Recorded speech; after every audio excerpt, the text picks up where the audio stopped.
Lève, alléluia. Je me pose même la question, qu'est-ce que je vais prêcher? Amen. Parce que l'homme de Dieu a tout dit. Et ça nous a concernés tous. Il nous a tous touchés. Il était très pointillant. Quand j'avais parlé, j'avais dit, je l'attendais sur 2 points. J'avais dit à Pasteur Hitch que je l'attendais sur 2 points. Contact visuel avec son auditoire et volume de la voix. Et c'est ce que le pasteur Hitch a eu à faire.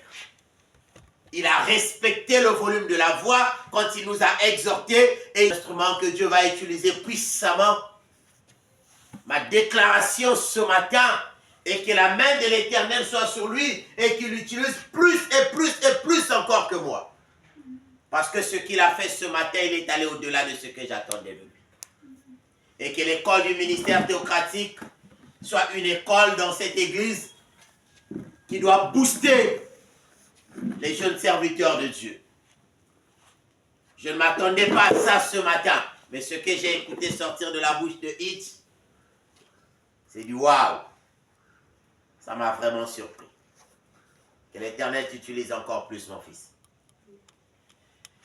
Et c'est là où parfois je me pose la question, qu'est-ce que je vais encore prêcher? Parce que l'homme de Dieu a tout dit. Il a tout dit. Il a tout dit.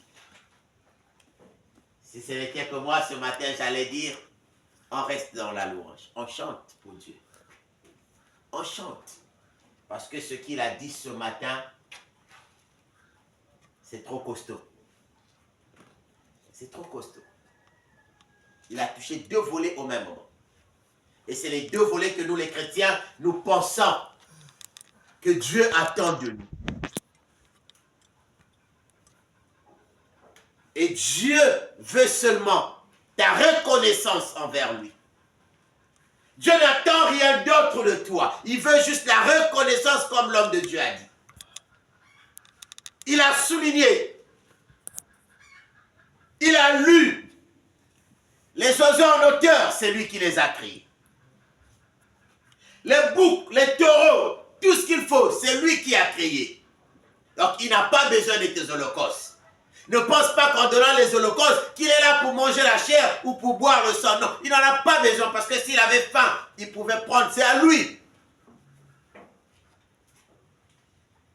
Mais il a juste besoin de la reconnaissance. En tout cas, le pasteur est allé trop loin même. Et je bénis l'Éternel pour ça. Que Dieu t'utilise encore plus et plus encore, l'homme de Dieu. Alors, ce matin, je vais donc prêcher en quelques minutes un thème pour toute l'Église.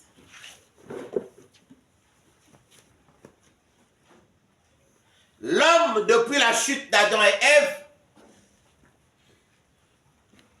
est resté aveugle à vie. Nous voyons, mais nous ne voyons pas. Nous écoutons, mais nous n'écoutons pas.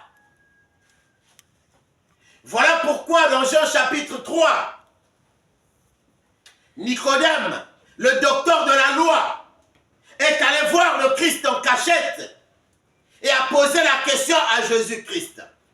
Mais Nicodème était surpris quand le Christ lui dit, il faut naître de nouveau pour rentrer dans le royaume des cieux.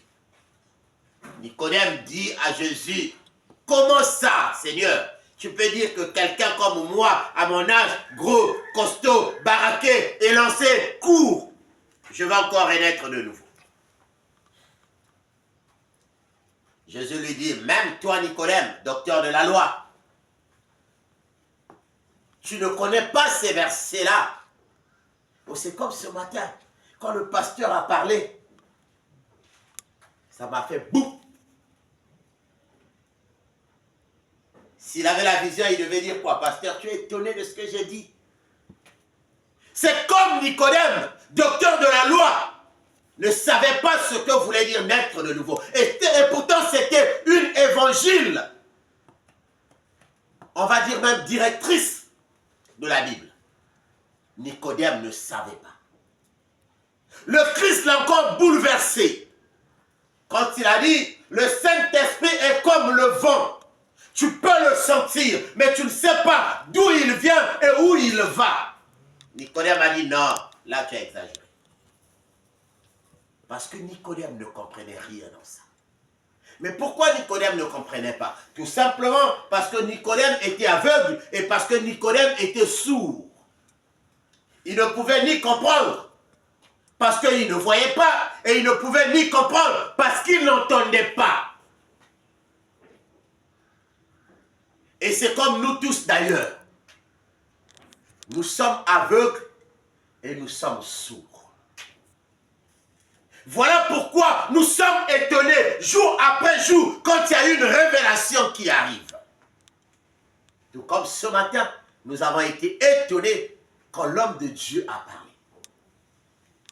Les fruits de l'école du ministère théocratique. Mais ce matin, le thème que nous allons prendre est intitulé « Dieu ouvre les yeux et il frappe d'aveuglement ». Dieu ouvre les yeux et il frappe d'aveuglement. Selon les livres de 2 Rois, chapitre 6, le verset 17 jusqu'au verset 18.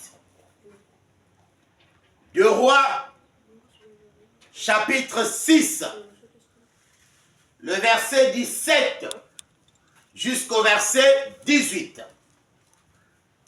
Mais comme venait de dire l'homme de Dieu, le pasteur Hitch, pour bien comprendre, il faut monter encore un peu plus haut. Voilà pourquoi nous allons prendre depuis le verset 8. Sinon, on pouvait prendre un peu plus haut, mais un peu plus haut, il y a eu un miracle qui s'est passé là, que je n'ai pas envie qu'on puisse lire aujourd'hui, et nous allons commencer donc au verset 8.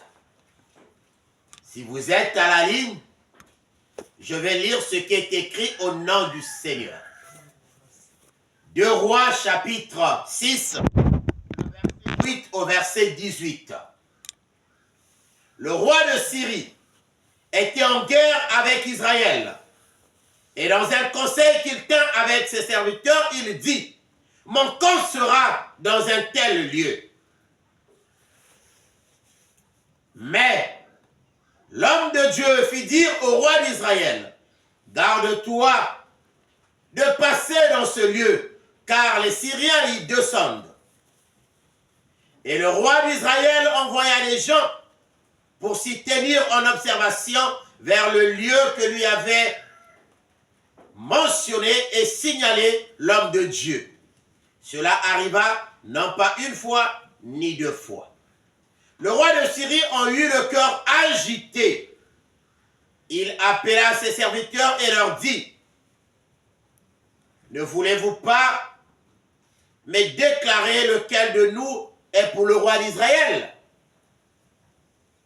L'un de ses serviteurs répondit, « Personne, ô roi, mon Seigneur, mais Élie le prophète qui est en Israël rapporte au roi d'Israël les paroles que tu prononces dans ta chambre à coucher. » Et le roi dit, « Allez et voyez où il est, et je le ferai prendre. »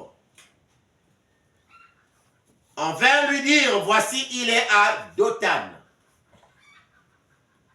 Il y envoya des chevaux, des chars et une forte troupe qui arrivèrent de nuit et qui enveloppèrent la ville.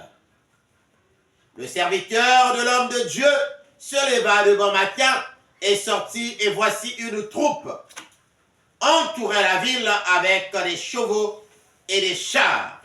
Et le serviteur dit à l'homme de Dieu, « Ah, mon Seigneur !»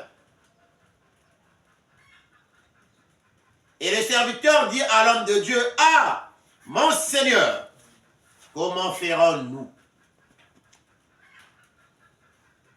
Il répondit, ne crains point, car Dieu, ne crains point, car ceux qui sont avec nous sont en plus grand nombre que ceux qui sont avec eux. Élisée pria et dit, Éternel, ouvre ses yeux pour qu'il voie. Et l'Éternel ouvrit les yeux du serviteur, qui vit la montagne pleine de chevaux et de chars de feu autour d'Élisée.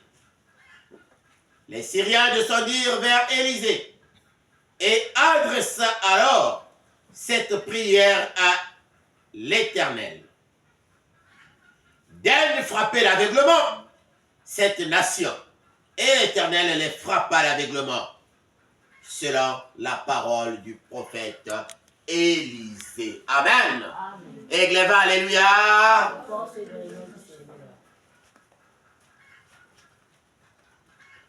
Au début, j'ai dit que depuis la chute d'Adam et Ève, tout homme est aveugle. Tout homme est sourd. Parce que si tu n'étais pas aveugle, tu pouvais voir les combats qui sont autour de toi. Tu pouvais voir les combats spirituels qui t'entourent. Tu pouvais voir les pièges que le diable a mis à côté de toi. Et tu pouvais voir les autels de famille qui sont montés contre ta famille. Et tu pouvais entendre la voix de l'Éternel pour te dire, ne fais pas ceci, ne fais pas ceci, voilà ce que tu vas faire.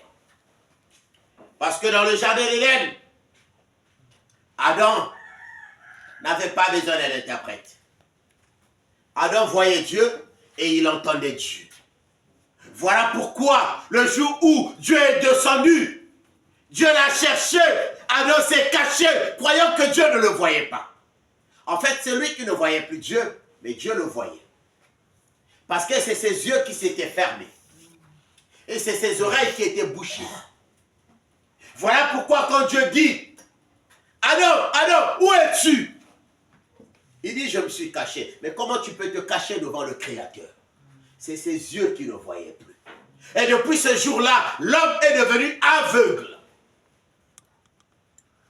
Bien-aimé, je voulais te faire comprendre ce matin que tout enfant de Dieu a droit à chercher à faire cette prière. La prière d'Élisée. La prière qu'a fait Élisée sur la montagne.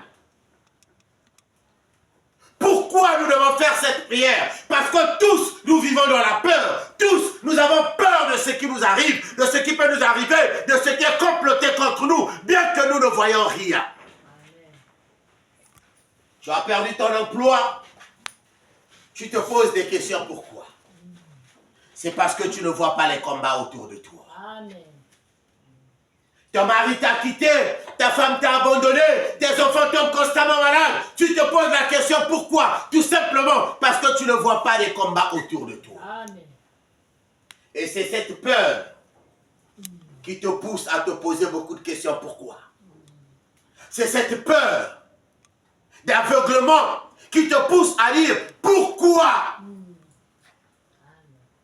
Bien aimé, la Bible dit ceci.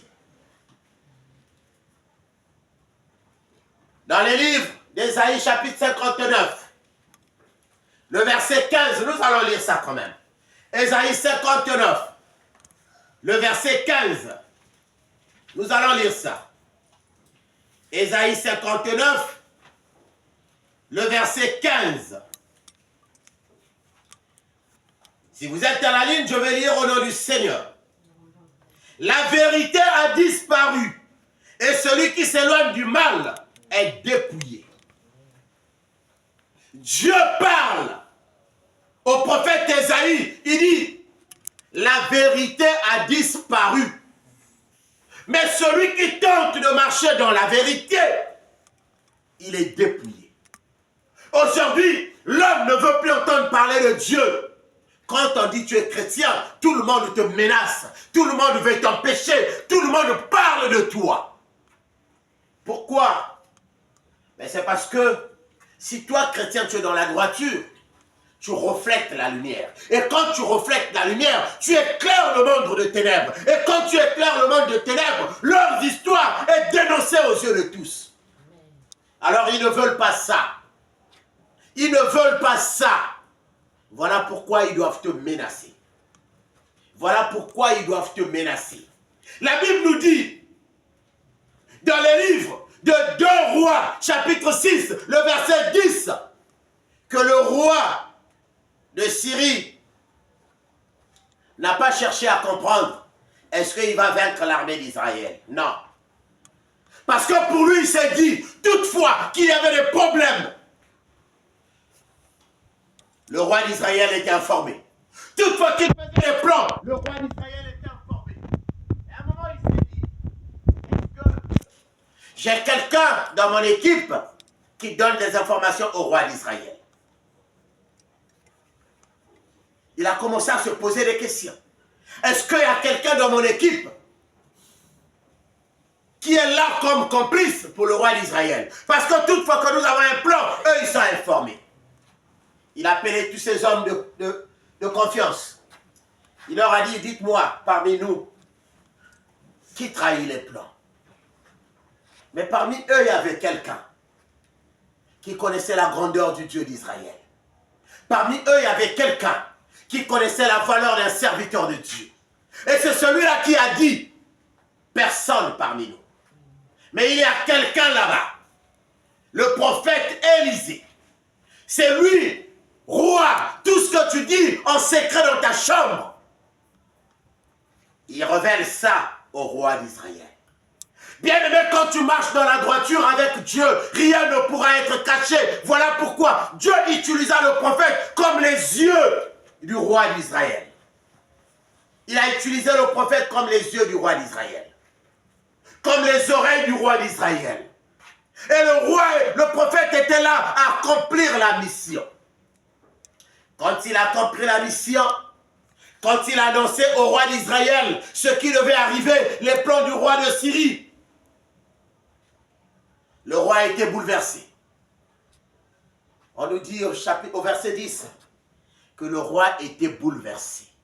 Le roi n'a pas cherché à savoir est-ce qu'il va vaincre l'armée israélienne. Non, le roi pour lui c'était pas ça. Le roi pour lui s'est dit maintenant, il y a une seule personne qui est en train de me chercher des problèmes.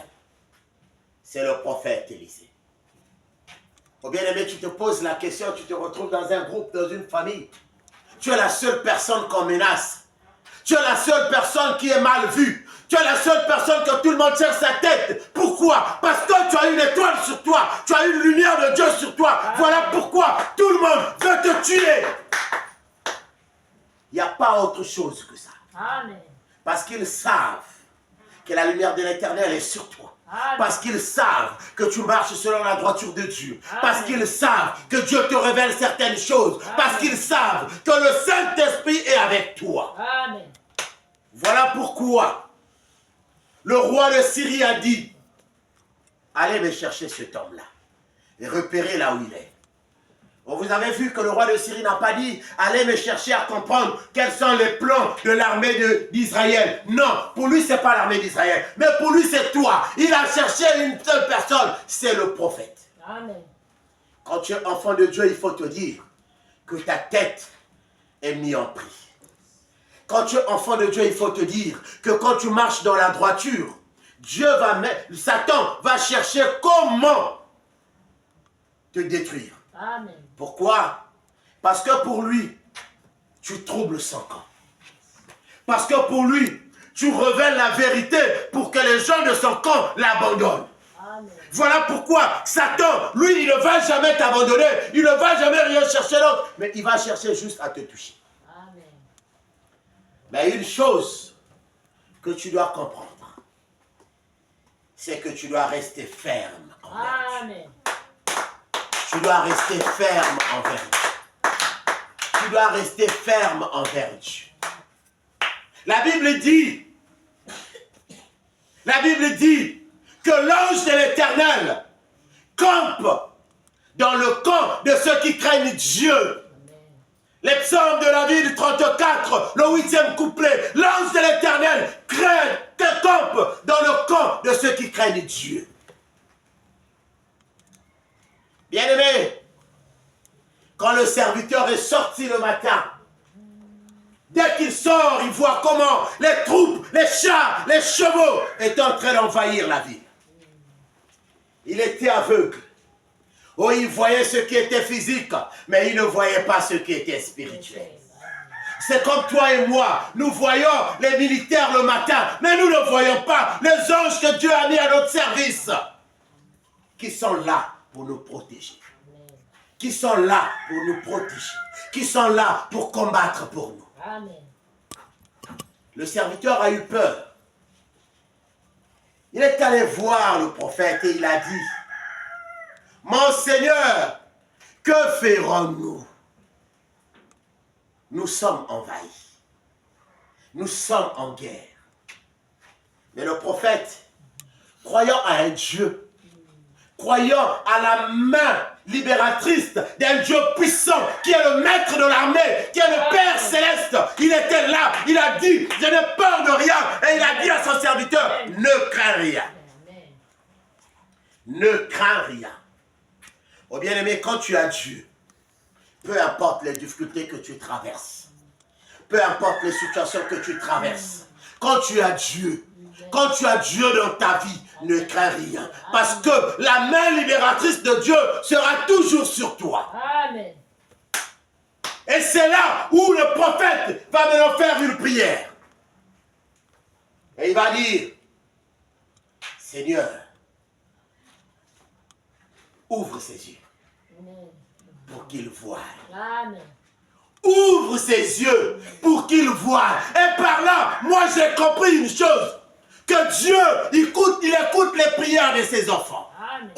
Si tu marches dans la droiture, il écoute tes prières. Si tu marches dans la droiture, il va exaucer ton feu. Amen. Dieu a ouvert les yeux du fils spirituel. Bien aimé, je voulais encore profiter de te dire ce matin. Amen. Fais attention à ton père spirituel. Fais attention à un homme de Dieu qui t'encadre. Parce que tu ne connais pas son alliance avec son Dieu. Amen. Le fils ne savait pas que l'homme qu'il suivait avec lui, que l'homme qui était constamment à côté de lui, avait une alliance puissante avec un Dieu. Et à l'instant là, le fils a fait quoi? Il a juste dit, que ferons-nous? Le père l'a dit, ne crains rien. Mais il a compris que cette réponse n'allait pas rassurer le fils. Il a compris que cette réponse n'allait pas rassurer le fils. Il a levé la voix et il a dit, Seigneur, ouvre-lui les yeux qu'il voie. Quand le Seigneur l'a ouvert les yeux, avant il était aveugle, il voyait avec la vue de l'homme, mais il ne voyait pas ce qui était spirituel. Oh bien-aimé, si tu voyais les combats autour de toi, tous les jours tu allais dormir à l'église. Si tu voyais les combats autour de toi, tous les jours tu allais dormir à genoux. Si tu voyais les combats qui sont autour de toi, tous les jours tu allais dormir à genoux. Et si tu voyais les anges qui campent dans ton corps pour te protéger, te libérer, tous les jours tu allais sauter de joie. Amen. Parce que tu allais être confiant que Dieu est là avec toi. Et que l'ange, quand le Fils, les yeux ont été ouverts, il a vu sur la montagne autour de son prophète les nombres de chars avec le feu étaient plus que ceux qui avaient contourné la ville. Et c'est là où il s'est rendu compte que oui, c'est un homme de Dieu. Oui, c'est un père. Oui, celui-là, il est vraiment celui que Dieu écoute. Parce qu'à partir de là, il a été rassuré. Bien-aimé, c'est comme toi et moi. Ça arrive de moments quand on prie, quand on est là, devant la chair, on regarde, on prie, on ferme les yeux, on dit, Seigneur, est-ce que tu ne peux pas ouvrir les yeux de tes enfants dans l'église, qu'ils voient la gloire que tu as